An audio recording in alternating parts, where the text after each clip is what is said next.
আমরা সবাই কথা বলি। সবাই কিন্তু কথা বলি।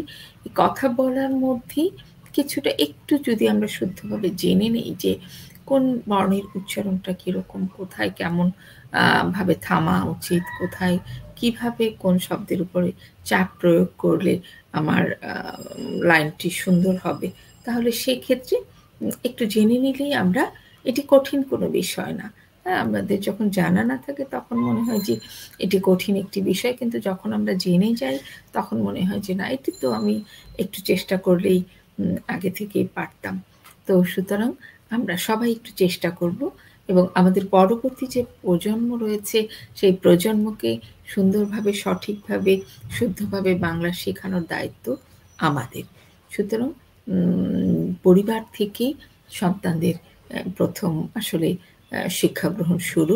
সে কারণে পরিবারে যারা গুরুজন রয়েছেন তারা পরবর্তী প্রজন্মকে আপনারা শুদ্ধ বাংলা শেখানোর জন্য প্রাণিত করবেন এবং তাদেরকে আপনারা বলবেন, এই অনুষ্ঠানটি দেখাবেন যেন তারা আগ্রহী হয়।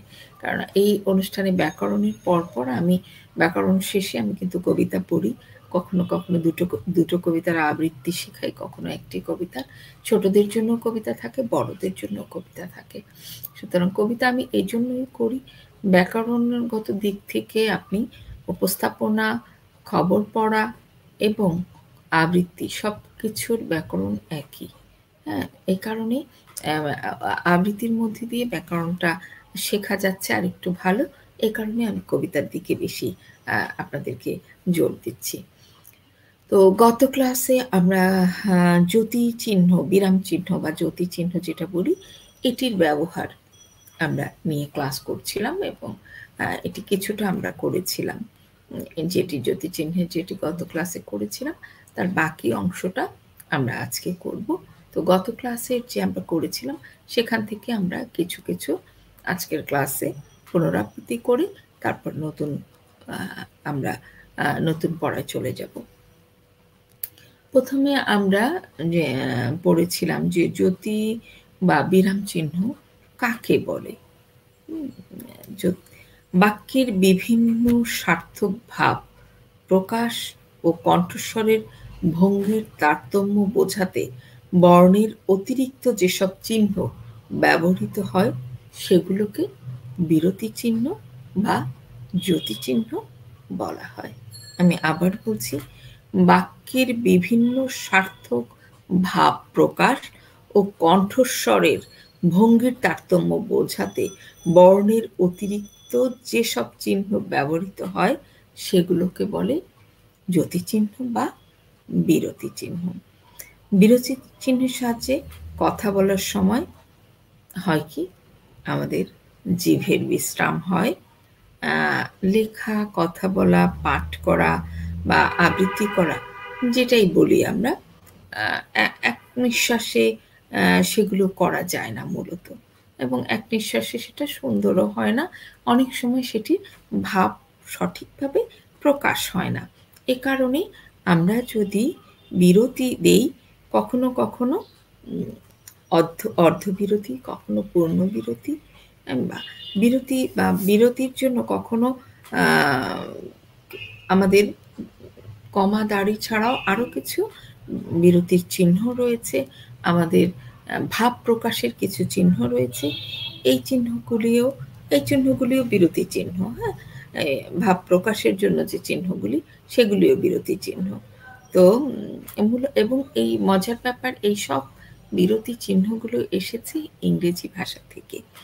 তো যে গত ক্লাসে আমি বলেছিলাম যে বিষয়গুলি আমাদের এই জ্যোতি চিহ্নের কারণে হয়, সুবিধা হয় যেটি, সেটি হলো আমরা শ্বাস-প্রশ্বাস গ্রহণের সুবিধা এখান থেকে পাই।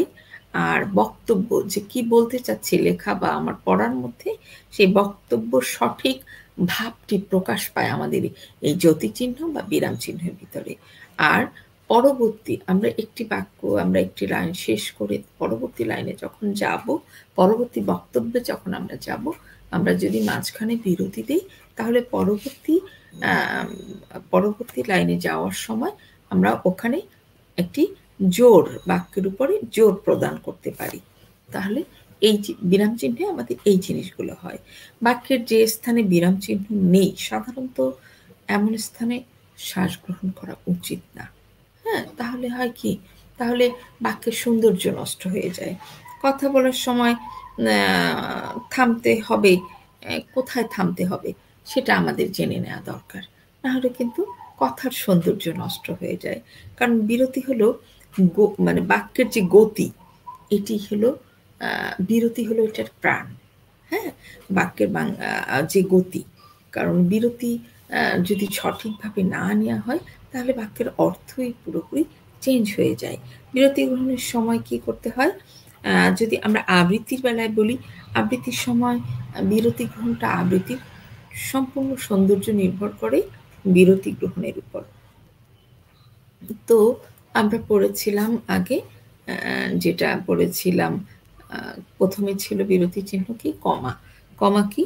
পড়তে বা লিখতে গিয়ে বাক্যের অর্থ, পড়তে বা লিখতে গিয়ে বাক্যের অর্থ স্পষ্ট করার জন্য সামান্য সময় বিরাম নিতে হয়।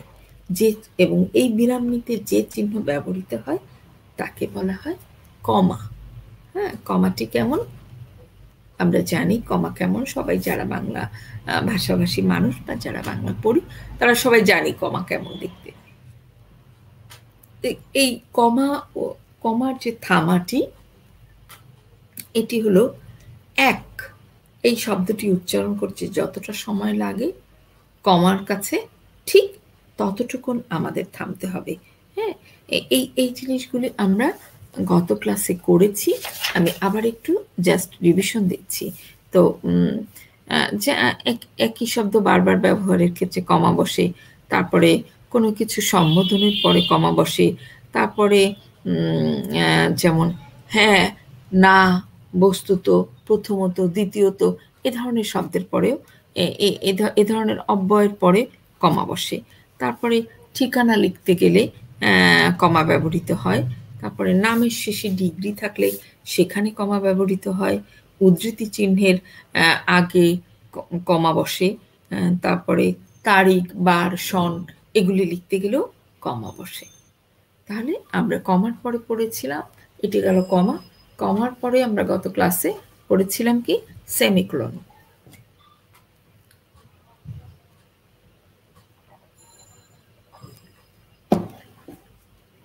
কমার পরে আমরা পড়েছিলাম সেমিকোলন।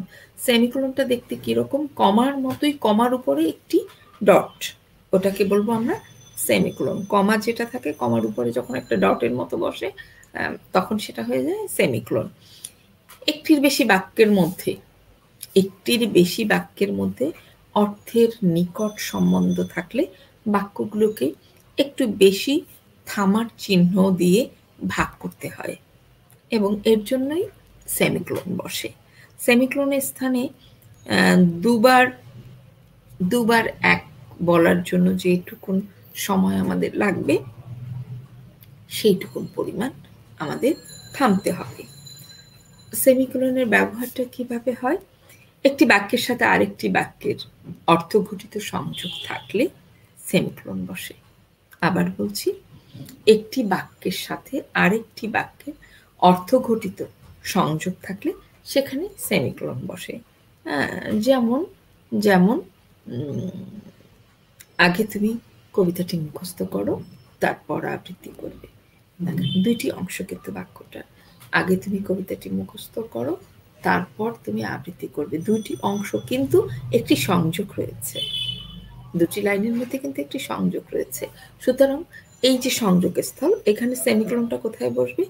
আগে তুমি কবিতাটি মুখস্থ করো, সেমিকোলন, তারপর আবৃত্তি করো। এভাবে সংযোগ স্থলে, হ্যাঁ, যেমন আরেকটি শব্দ আছে, যেমন কৃষ্ণচূড়া ফুল দেখতে সুন্দর কিন্তু এর গন্ধ নেই। তাহলে সংযোগ কিন্তু দুটো দুটো দুটো লাইনে দুটো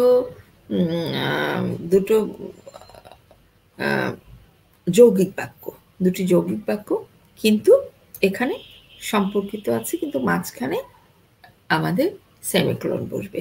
কৃষ্ণচূড়া ফুল দেখতে সুন্দর, এখানে সেমিকোলন কিন্তু এর গন্ধ নেই, সম্পর্ক রয়েছে। তাহলে একটি বাক্যের সাথে আরেকটি বাক্যের অর্থঘটিত সংযোগ যদি থাকে তাহলে সেই সংযোগের কারণে সেমিকোলন ব্যবহৃত হয়ে থাকে। তাহলে আমরা কি পড়লাম? কমা পড়লাম, সেমিকোলন পড়লাম, তারপরে আসে দাড়ি।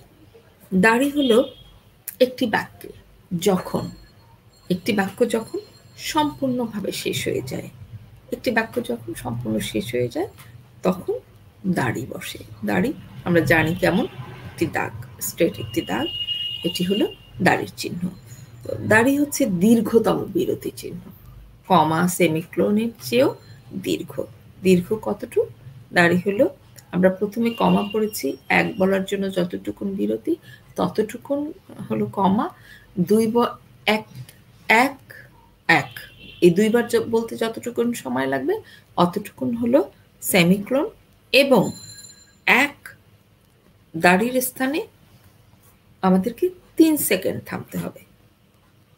3 সেকেন্ড দাড়িতে আমাদের বিরতি কতটুকুন? 3 সেকেন্ড। যেমন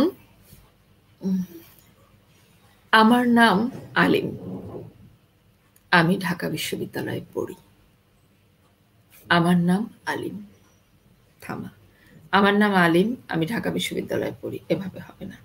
হ্যাঁ, আমার নাম আলিম, আমি থেমেছি, কিন্তু এখানে কমার মতো থেমেছি, কিন্তু কমার মতো থামা হবে না, এখানে টোটাল স্টপ, দাড়ি 3 সেকেন্ড থামতে হবে। আমার নাম আলিম, আমি ঢাকা বিশ্ববিদ্যালয়ে পড়াশোনা করি। তাহলে আমরা পড়লাম কি? কমা, সেমিকোলন, দাড়ি। এরপরে আসি আমাদের প্রশ্নবোধক চিহ্ন। এটিও গত ক্লাসে আমি করেছিলাম। যে বাক্য দিয়ে প্রশ্ন করা হয়, সে বাক্যে, যে বাক্যের শেষে প্রশ্নবোধক চিহ্ন থাকে। প্রশ্নবোধক চিহ্ন প্রত্যেকটা জ্যোতি চিহ্নেরই আলাদা আলাদা পরিচিতি আছে। প্রশ্নবোধক যে বাক্যের, যে বাক্য দিয়ে প্রশ্ন করা হয় এবং যে বাক্যের শেষে প্রশ্নবোধক চিহ্ন থাকে তাকেই প্রশ্নবোধক চিহ্ন। যে বাক্যের শেষে, যে বাক্য দিয়ে প্রশ্ন করা হয় তার শেষেই প্রশ্নবোধক চিহ্ন থাকে। এই চিহ্ন পাঠক স্বাভাবিকভাবেই, এটি হলো স্বরভঙ্গি দিয়ে প্রকাশ করতে হয়। যেমন স্বরভঙ্গির মাধ্যমে আমরা এই প্রশ্নবোধক চিহ্নকে প্রকাশ করতে পারি। প্রশ্নবোধক চিহ্নে থামতে হবে হলো 2 সেকেন্ড। আমরা দাড়িতে থেমেছিলাম 3 সেকেন্ড, এখন প্রশ্নবোধক চিহ্নে থামতে হবে কতটুকু? 2 সেকেন্ড। তাহলে যেমন তোমার বাড়ি কোথায়? এখন আমি যদি বলি তোমার বাড়ি কোথায়, এটি কি প্রশ্নবোধক চিহ্ন হলো? তোমার বাড়ি কোথায়? তুমি ভাত খাবে, তাহলে এটা কি প্রশ্ন করা হলো? তুমি ভাত খাবে? তোমার বাড়ি কোথায়? তুমি কাল কোথায় গিয়েছিলে? তুমি কি খেতে ভালোবাসো? তাহলে কণ্ঠস্বর, এই যে প্রশ্নবোধক চিহ্নটা, এটার উপস্থিতি আমরা বোঝাচ্ছি কণ্ঠস্বরের মাধ্যমে, স্বরভঙ্গির মাধ্যমে। এরপরে আবার আসে আমাদের একটি বিস্ময়বোধক চিহ্ন। বিস্ময়বোধক চিহ্ন যে বাক্যে, যে সকল বাক্যে বিস্ময়, ভয়, আনন্দ, বিষাদ, ঘৃণা, দুঃখ, শোক এসব থাকবে, এসব ভাব প্রকাশ পাবে যে বাক্যের মাধ্যমে, সেটি হলো বাক্যের শেষে আর কি। যে বাক্যের শেষে দুঃখ, ভয়, কষ্ট, শোক, বেদনা, বিষাদ, আনন্দ, বিস্ময় এগুলি প্রকাশ পাবে, তাকে আমরা বলবো বিস্ময়বোধক চিহ্ন। বিস্ময়বোধক চিহ্ন এটি হতে পারে সুখের বেলায়, হতে পারে কষ্টের বেলায়, হতে পারে বিস্ময়বোধক চিহ্ন। যেমন আমরা যদি বলি, বাহ কি সুন্দর ফুল, বাহ, বাহ, এটার পরে বিস্ময়বোধক চিহ্ন বসবে। বাহ কি সুন্দর চাঁদ, বাহ, ও মা কি সুন্দর জোছনা, ও মা, এখানে বিস্ময়বোধক বসবে। বাহ, এখানে বিস্ময়বোধক বলবে। আহ কি দারুণ জোছনা, ইস কি সুন্দর সমুদ্র, ইস আহ বাহ, ওমা, এই যে এরপরে যে এই যে স্বরক্ষেপণ, এরপরে বিস্ময়বোধ, এটি সুন্দরের বেলায় আমরা বললাম। আবার এখানে ঘৃণার জায়গায়ও কিন্তু বিস্ময়বোধক বসবে। তুমি সন্ত্রাসী, আমি তোমাকে ঘৃণা করি। তুমি মাদক নাও, আমি তোমাকে ঘৃণা করি। তুমি মাদক নাও, এটাও কিন্তু বিস্ময়, এটা ঘৃণার অর্থে। হ্যাঁ, তুমি তুমি সন্ত্রাসী, বিস্ময়বোধক চিহ্ন ওখানে। আমি তোমাকে ঘৃণা করি, দুই জায়গায় লাইনের শেষেও বিস্ময়বোধক চিহ্ন বসবে, আর তুমি সন্ত্রাসী, এখানেও বিস্ময়বোধক চিহ্ন বসবে। তারপরে আমরা যদি বলি হুজুর, বা আমরা যদি বলি শিক্ষক, আপনি অনেক দয়ালু। হুজুর, আপনি অনেক দয়ালু। বা যদি বলি মহসিন সাহেব, আপনি সত্যি দয়ালু মানুষ। এই যে এখানে মহানুভব অর্থে বসবে, এখানে দয়ার অর্থে বিস্ময় চিহ্ন বসবে। তাহলে বিস্ময় চিহ্নটা কত যে ভাবে বসতে পারে, ভয়ের বেলায়, আনন্দের বেলায়, ঘৃণার বেলায়, কষ্ট বেলায়। আহা, গত রাতে লোকটি মারা গেছে, এটি শোকের। আহা, গত রাতে তিনি মারা গেছেন, শোকের। আবার একই, আহা, কি সুন্দর ফুল ফুটেছে, এখানে আহাটা আনন্দের। তাহলে বিস্ময়। তাহলে আমরা কি কি পড়লাম? জ্যোতিচিহ্ন, কমা, তারপর সেমিকোলন, দাড়ি, প্রশ্নবোধক এবং বিস্ময়। তারপরে আছে উদ্ধৃতি চিহ্ন। উদ্ধৃতি চিহ্ন আছে একটি, যেটি আমরা দুই ধরনের, কারো বক্তব্য। উদ্ধৃতি চিহ্ন কখন ব্যবহৃত হয়? কারো কোনো বক্তব্য সরাসরি যদি যখন আমরা তুলে ধরবো, কোনো বিশিষ্ট শব্দের দিকে পাঠকের দৃষ্টি আকর্ষণ করব, তখন সাধারণত এই উদ্ধৃতি চিহ্ন ব্যবহার হয়ে থাকে। উদ্ধৃতি চিহ্ন দুই দিকে কমা থাকে, ডাবল কমা থাকে। ডাবল কমার যে চিহ্ন, সেটি উদ্ধৃত চিহ্নর মধ্যে থাকে। প্রথমেও থাকে উদ্ধৃত চিহ্ন, যখন শুরু হবে তখনও কমা থাকে, শেষ হয়ে যায় যখন তখনও কমা থাকে। আমরা দুই কমা দিয়ে আটকে দেই শব্দটা। অন্য কোনো বিশিষ্ট ব্যক্তির উদ্ধৃতি যখন আমরা দেই তখন, যেমন, এবং এই উদ্ধৃতি সময়ের ব্যবহৃত হতে দেখা যায় উদ্ধৃত চিহ্নের স্থানে আমরা থামতে হয়, এবং এই থামার পরিমাণও সেই কমার মতো, এক বলার পরিমাণে যতটুকুন থামা ঠিক ততটুকু। কমায় যতটুকুন থামা, উদ্ধৃত চিহ্ন ব্যবহারে ঠিক ততটুকুনি থামা হবে। যেমন আমরা যখন বলবো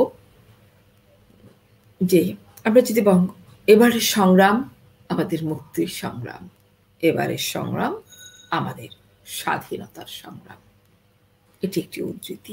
এটি বঙ্গবন্ধুর, আমাদের জাতির জনক বঙ্গবন্ধু শেখ মুজিবুর রহমানের ভাষণের মধ্যে এই কথাটি রয়েছে। তো এই যে এটি যখন আমরা কোনো লেখায় ব্যবহার করব, তখন এটিকে কি করব আমরা?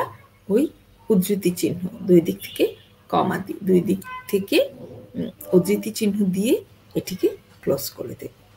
তাহলে এটিও একটি বিরাম চিহ্ন বা জ্যোতি চিহ্ন। এরপরে আছে আমাদের কোলন। কোলন মানে দুটি ডট উপরে নিচে। একটি অপূর্ণ বাক্যের পর আরেকটি বাক্যের অবতারণা করতে বা কোনো বিবৃতিকে সম্পূর্ণ করার দৃষ্টান্ত দিতে হলে কোলন ব্যবহার হয়। আবার পড়ছি, একটি অপূর্ণ বাক্যের পর আরেকটি বাক্যের অবতারণা করতে বা কোনো বিবৃতিকে সম্পূর্ণ করার দৃষ্টান্ত দিতে হলে কোলন ব্যবহার করা হয়। যেমন ছেলেমেয়েরা সকলে একমত হলো তারা আর কখনো খারাপ কাজ করবে না। তাহলে এখানে কোলন চিহ্ন কোথায় বসবে? ছেলেমেয়েরা সকলে একমত হলো, কোলন চিহ্ন, তারা আর কখনো খারাপ কাজ করবে না। তারপরে যদি বলি আবার আছে, ধরেন ঋতু 6 প্রকার, তারপরে গ্রীষ্ম, বর্ষা, শরৎ, হেমন্ত, শীত, বসন্ত।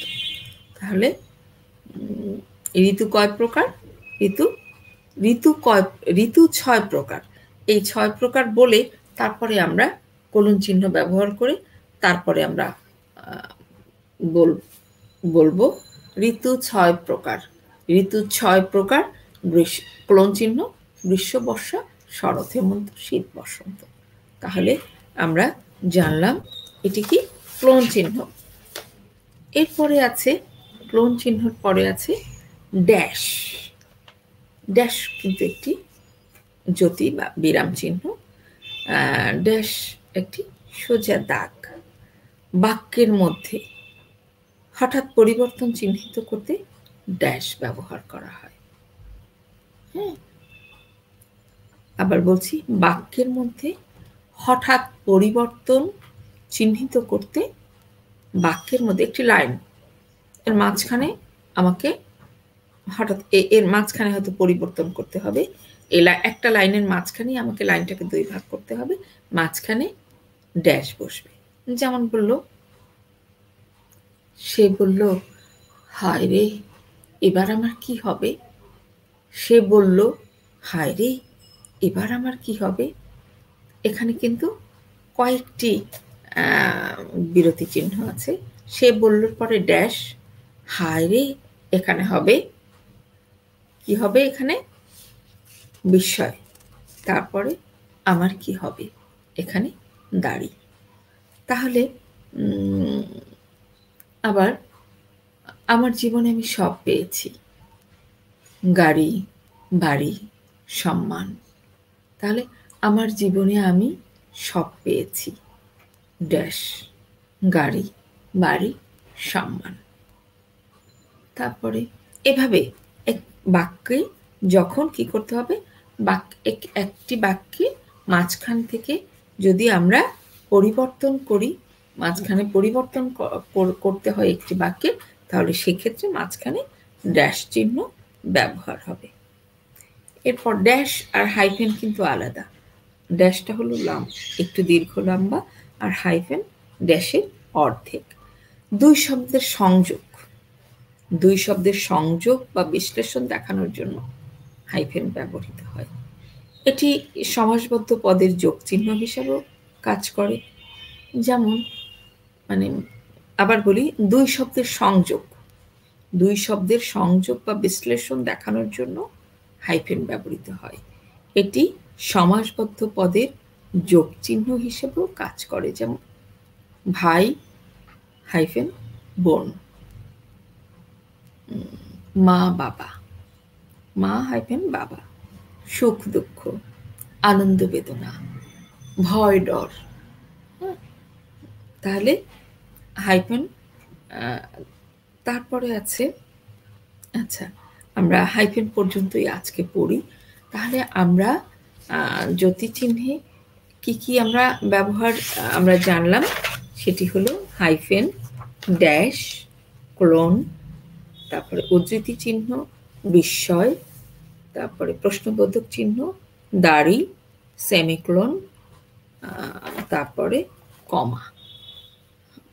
আমরা এই জ্যোতিচিহ্নের জ্যোতিচিহ্ন বা বিরাম চিহ্নগুলো আমরা জানলাম, এবং কোথায় কোনখানে কতটুকুন থামতে হবে এটি আমরা জানলাম।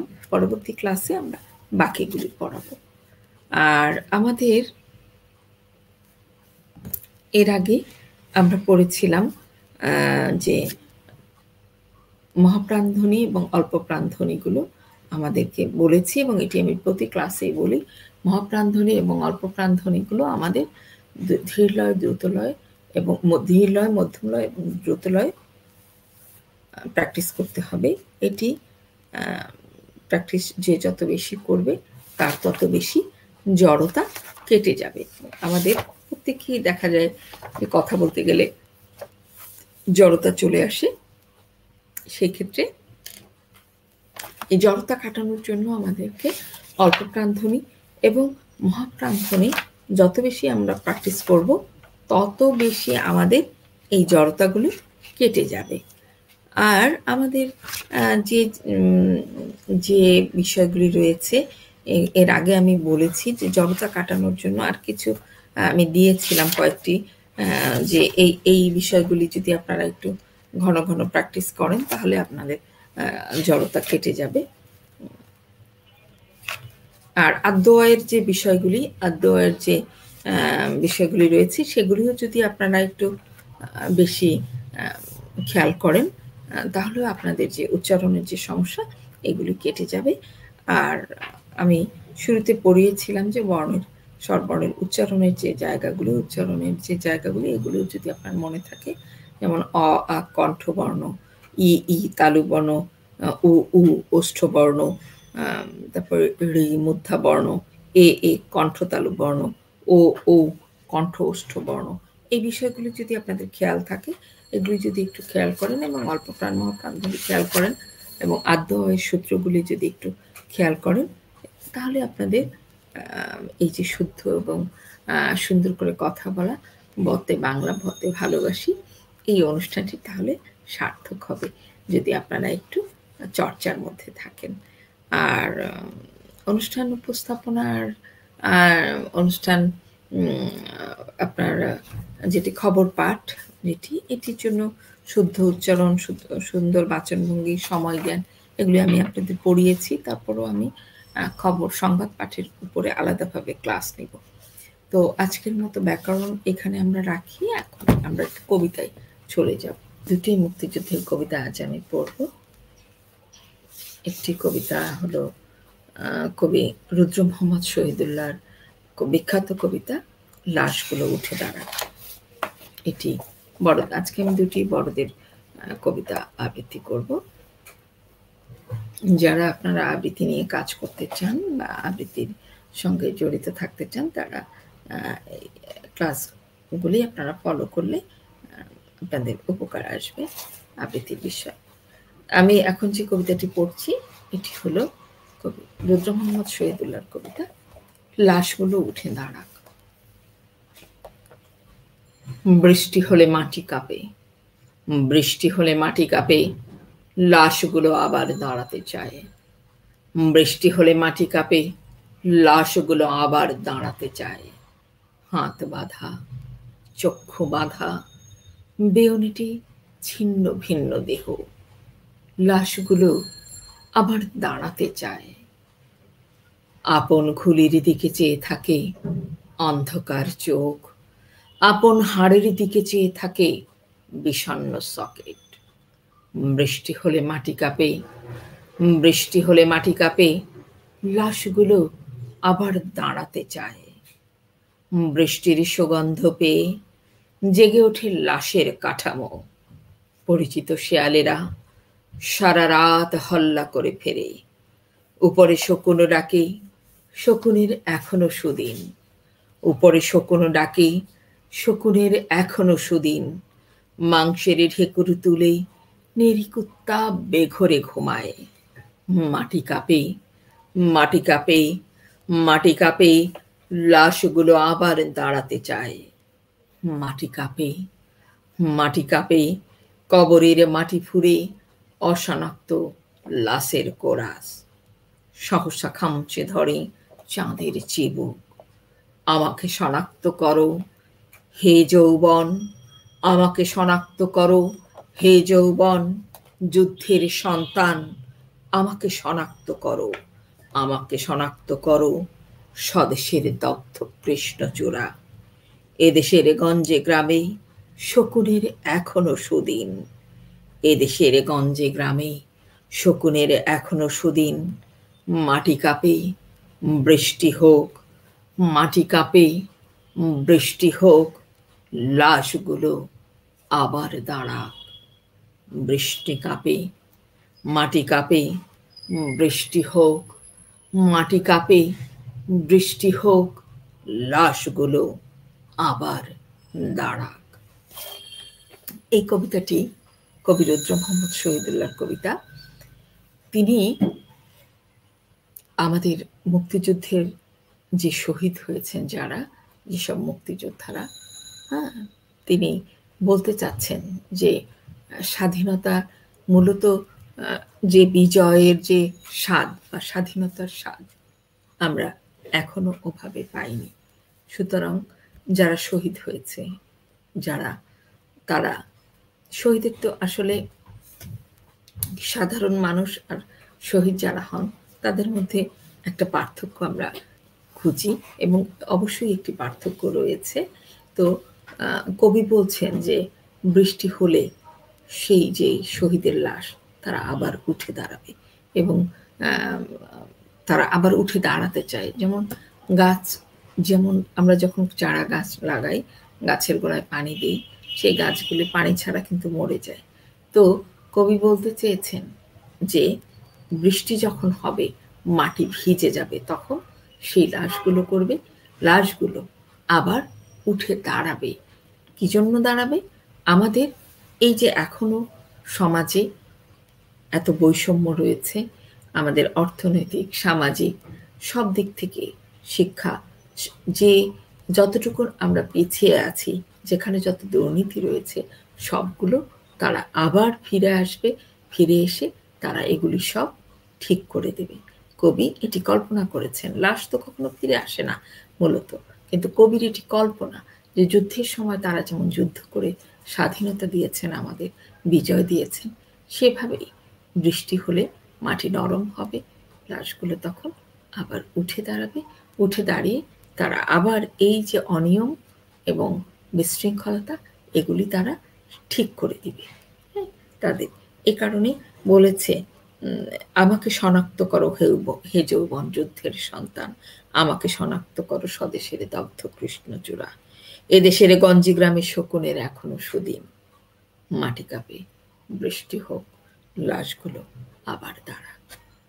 আমি কবিতাটির থিমটা বলে দিলাম, এখন আমি আর একবার পড়ছি।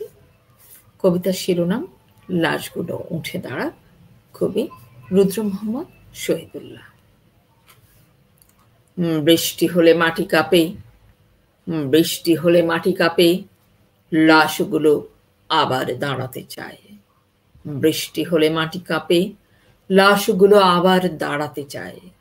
হাত বাঁধা, চক্ষু বাঁধা, বেউনিটে ছিন্ন ভিন্ন দেহ, লাশগুলো আবার দাঁড়াতে চায়। আপন খুলির দিকে চেয়ে থাকে অন্ধকার চোখ, আপন হাড়ের দিকে চেয়ে থাকে বিষণ্ণ সকেট। বৃষ্টি হলে মাটি কাঁপে, বৃষ্টি হলে মাটি কাঁপে, বৃষ্টির সুগন্ধ পেয়ে জেগে ওঠে লাশের কাঠামো। পরিচিত শেয়ালেরা সারা রাত হল্লা করে ফেরে, উপরে শকুন ডাকে, উপরে শকুন ডাকে, শকুনের এখনো সুদিন, উপরে শকুন ডাকে, শকুনের এখনো সুদিন, মাংসের ঢেকুর তুলে নেড়ুকুত্তা বেঘরে ঘুমায়। মাটি কাঁপে, মাটি কাঁপে, মাটি কাঁপে, লাশগুলো আবার দাঁড়াতে চায়। মাটি কাঁপে, কবরের মাটি ফুঁড়ে অশনাক্ত লাশের কোরাস, সহসা খামচে ধরে চাঁদের চিবুক। আমাকে শনাক্ত করো, আমাকে শনাক্ত করো হে যৌবন যুদ্ধের সন্তান, আমাকে শনাক্ত করো, আমাকে শনাক্ত করো স্বদেশের দগ্ধ কৃষ্ণচূড়া, এদেশের গঞ্জে গ্রামে শকুনের এখনো সুদিন, এদেশের গঞ্জে গ্রামে শকুনের এখনো সুদিন। মাটি কাঁপে, বৃষ্টি হোক, মাটি কাঁপে, বৃষ্টি হোক, লাশগুলো আবার দাঁড়াক। অসাধারণ একটি কবিতা, এবং রুদ্র মোহাম্মদ শহীদুল্লাহর কবিতা আপনারা যদি পড়েন তাহলে দেখবেন সব কবিতার মধ্যে একটি প্রতিবাদী এমন বিষয় রয়েছে, যেগুলো পড়লে আপনার অন্যরকম এক অনুভব। আরেকটি মুক্তিযুদ্ধের কবিতা পড়ে আমরা আজকে ক্লাস শেষ করব। এই কবিতাটির শিরোনাম পতাকার মতো। এটি আমাদের যে সিলেবাসভুক্ত যে বাফায় আমরা যে বইটি পড়াই, এই কবিতাটি রয়েছে। কবিতাটি আমার লেখা। এটি বাংলাদেশে অনেক আবৃত্তি শিল্পীরাই আবৃত্তি করেছে। এটি একটি মুক্তিযুদ্ধের কবিতা। তো এটি আমি পড়ছি এখন। আপনারা এটি ইচ্ছে করলে আবৃত্তি করতে পারেন। যারা আবৃত্তি সঙ্গে কাজ করেন তারা এই কবিতাটি আবৃত্তি সিলেবাসে রাখতে পারেন। এটি কবিতার শিরোনাম পতাকার মতো। এখানে এই মাটিতে শুয়ে আছি ৪৭ বছর। তোমরা কেউ খুঁজে পাওনি আমার শেষ চিহ্ন। খুঁজেছিল একজন। ৭১-এর পর থেকে অনেক বছর। নয়নের বাবা। আলফাডাঙ্গা প্রাইমারি স্কুলের আশেপাশের সমস্ত মাটি চষে বেরিয়েছিল সে। ৪৭ বছর। অথচ নয়ন এখনো বিশ্বাস করে ওর মা কোথাও না কোথাও আছে। নয়নের বয়স তখন মাত্র ১১ মাস। ক্যাম্পের হানাদার বাহিনী যখন দল বেঁধে আমার উপরে ঝাঁপিয়ে পড়ত, জরায়ুর রক্তক্ষরণের তুলনায় স্তনের ফিনকি দিয়ে ওঠা দুধের কষ্ট তীব্র হতো। উফ, কি অসহ্য সে যন্ত্রণা। আমি বেঁচে ছিলাম নভেম্বরের ১৬ তারিখ অবধি। ওরা যেদিন আমার দেশকে গালি দিল, আমার নেতাকে বলেছিল দ্য ব্লাডি লিডার। আমি ওদের মেজরের মুখে এক মুড়ে দিয়ে বলেছিলাম তার বাচ্চা। অমনি চালালো একে একে ৯ জন। ঠোঁটের মাংস কামড়ে তুলে নিয়েছিলাম। তারপর আর কিছু মনে নেই। তারপর আর কিচ্ছু মনে নেই। আমাদের যারা বেঁচে আছেন, মুক্তিযোদ্ধার মধ্যে বীরাঙ্গনার সিলমোহরে মনে করিয়ে দাও, আমরা ৭১-এ নষ্ট হয়েছিলাম। আমরা ৭১-এ নষ্ট হয়েছিলাম। মরে গিয়ে ভালোই আছি, অন্তত শহীদ বলছো। আজ করুণা হয় তোমাদের জন্য। সেদিন পরাধীন দেশে হানাদার বাহিনী আমাদের খাবলে খেয়েছিল, আর আজ স্বাধীন দেশে নিজেরা মেতে উঠছ ধর্ষণের মহোৎসবে। এমন বিজয় তো আমি চাইনি। হে রাষ্ট্র, তুমি আরো সজাগ হও। সীমান্তের কাঁটাতারে ঝুলতে দিও না ফেলানির শরীর। হে রাষ্ট্র, তুমি আরো সজাগ হও। হে রাষ্ট্র, তুমি সুরক্ষিত ইয়াসমিন তনুদের তোমার পতাকার মতো। আমি পড়ে কবিতাটি থিম বোঝালাম। কবিতাটির বিষয়বস্তু হলো একজন শহীদ, যে ৭১ যুদ্ধের সময় একজন নারী, যিনি একদম ইয়াং একটি মেয়ে ছিল, তার মাত্র বিয়ে হয়েছে, তার ১১ মাসের একটি সন্তান ছিল। সেই অবস্থায় মুক্তিযুদ্ধের সময় পাকিস্তানি হানাদার বাহিনী তাকে ক্যাম্পে নিয়ে রাখে এবং তাকে নির্যাতন করে, এবং একটা পর্যায়ে সে মারা যায়। এবং সেই সময় আমরা জানি যে আমাদের ৭১-এর মুক্তিযুদ্ধে ৩ লক্ষ মা বোন তাদের ইজ্জত দিয়েছিল। হ্যাঁ, তো সেই ৩ লক্ষের মধ্যেও এই একজন উনি। তো আলফাডাঙ্গা প্রাইমারি স্কুলের পাশে, আলফাডাঙ্গায় খুলনার একটি জায়গার নাম, এবং সেই প্রাইমারি স্কুলের পাশে তার বাড়ি ছিল। কারণ স্কুলে হানাদার বাহিনীরা ক্যাম্প করেছিল, পাকিস্তানিরা ক্যাম্প করেছিল, এবং সেখানে তাকে নিয়ে গিয়েছিল, এবং পাকিস্তানিরা দীর্ঘদিন তার উপর টর্চার করার পরে তার একটা সময় সে মারা যায়। তো তার নিজের একজন মুক্তিযোদ্ধার বয়ান। আমরা কিন্তু নারী মুক্তিযোদ্ধা যারা রয়েছে তাদেরকে মুক্তিযোদ্ধা না বলে বীরাঙ্গনা বলছি। এই যে বীরাঙ্গনা বলাটা, এটা আসলে বীরাঙ্গনা না বলে মুক্তিযোদ্ধা, পুরুষও যেমন মুক্তিযোদ্ধা, নারীও তেমন মুক্তিযোদ্ধা। কবি এই কথাই বলতে চেয়েছেন, এবং একজন মুক্তিযোদ্ধার সেটি তার মুখের কথা।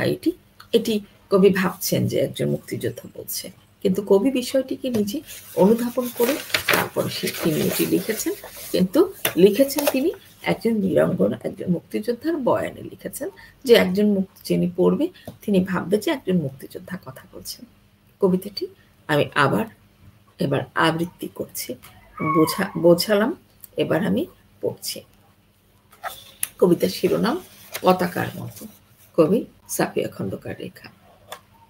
এখানে এই মাটিতে শুয়ে আছি ৪৭ বছর, তোমরা কেউ খুঁজে পাওনি আমার শেষ চিহ্ন।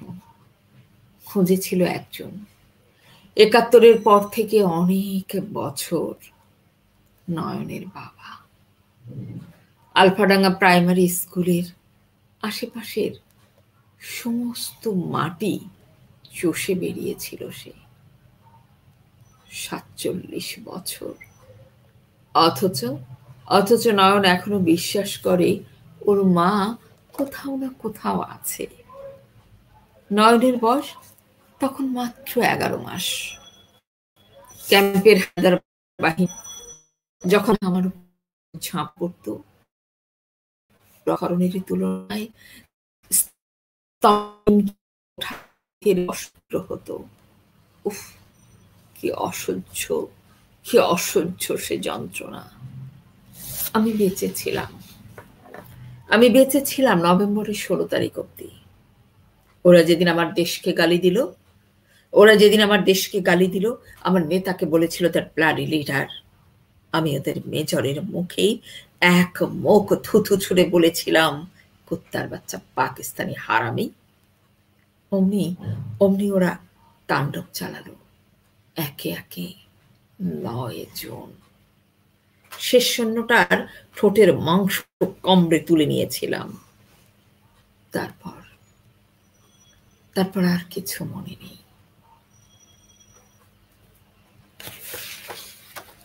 আমাদের যারা বেঁচে আছেন, মুক্তিযোদ্ধার বদলে বীরাঙ্গনার সিলমোহরে মনে করিয়ে দাও, আমরা নষ্ট হয়েছিলাম ৭১-এ। আমরা নষ্ট হয়েছিলাম। মরে গিয়ে ভালোই আছি। অন্তত শহীদ বলছো। করুণা হয় আজ করুণা হয় তোমাদের জন্য। সেদিন পরাধীন দেশে হানাদার বাহিনী আমাদের খাবলে খুবলে খেয়েছিল। আর আজ স্বাধীন দেশে স্বাধীন পতাকা তলে নিজেরা মেতে উঠছ ধর্ষণের মহোৎসবে। এমন বিজয় তো আমি চাইনি।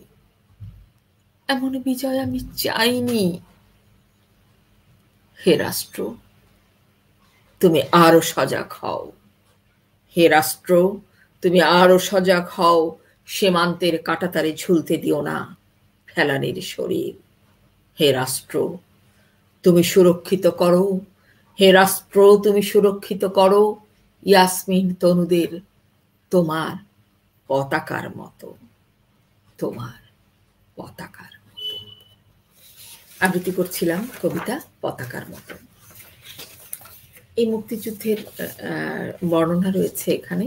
মুক্তিযুদ্ধের সময় যে চিত্রগুলি হয়েছিল, আমাদের যে মা বোনেদের যে কষ্ট হয়েছিল, তারা যে কি কষ্ট করে, কি যন্ত্রণার মধ্যে দিয়ে মৃত্যুবরণ করেছিলেন, তার একটি চিত্র ফুটে উঠেছে এই কবিতায়। আপনারা এই কবিতা আবৃত্তি করতে পারেন, এবং এই কবিতা বিষয়ে বা মুক্তিযুদ্ধ কবিতা বিষয় বা যে কোনো কবিতা বিষয় কোনো প্রশ্ন যদি আপনাদের থাকে, তাহলে আপনারা আমাকে প্রশ্ন করতে পারেন। আমি আপনাদের প্রশ্নের জবাব দেব, এবং কোনো বিষয় যদি আপনাদের জানার থাকে, তাহলে আপনারা আমাকে অন্যান্য কোনো বিষয়, যদি আপনার এই বাংলা বতে ভালোবাসি শুদ্ধ বাংলা শিক্ষার আসরে এই সংক্রান্ত যদি কোনো প্রশ্ন আপনাদের থাকে, তাহলে আপনারা আমাকে প্রশ্ন করতে পারেন। আমাদের প্রতি রবিবার এই প্রোগ্রামটি হয়, এই ক্লাসটি হয় বাংলাদেশ সময় রাত ৯টায়, এবং কলকাতার সময় 8:30, এবং লন্ডন সময় সম্ভবত বিকেলে 5টা। তো আশা করছি আগামী ক্লাসে আবার আপনাদের দেখা হবে। ততক্ষণ পর্যন্ত সবাই সুস্থ থাকুন এবং ভালো থাকুন। আ ধন্যবাদ টিভি-19 কে।